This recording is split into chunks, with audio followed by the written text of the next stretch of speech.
So now the next series of movements are aimed at taking the energy all over our upper body. What we do is keep our feet shoulder width apart, and this series involves one inhalation and one exhalation. The inhalation is coinciding with the movement of taking the hands up, as you will see now.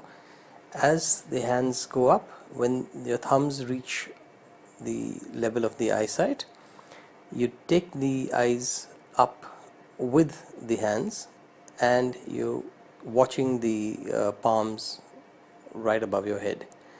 At that point, we are flicking the wrists and opening them like opening the doors of heaven. In fact, this exercise is called opening the heavens.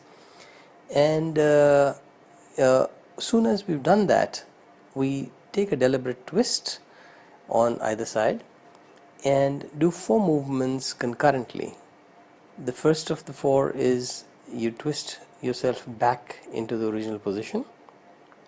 The second is you bring the arms down symmetrically. Be sure that you are in awareness of your postures.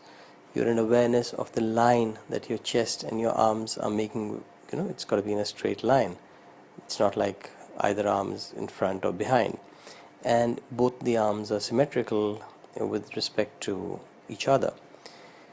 The third is that you keep your vision fixed on the thumb behind you. So you're kind of following the thumb. And the fourth is that you're exhaling. So you're exhaling continuously after you have opened the doors. And you finish the exhalation when you return here to the original posture. And then taking a deep breath in, you take the arms up again, open the doors of heaven, and then bring them back. Energetically, what are we doing here? Energetically, we are creating circles of energy around us, and we sort of energizing the entire upper body. We are also using sound to help that. So by and large, for this exercise, you would keep the tip of the tongue touching the upper palate, which is the default place for the tongue to be. But when you reach the top and you open the doors, you would do that with a ah sound.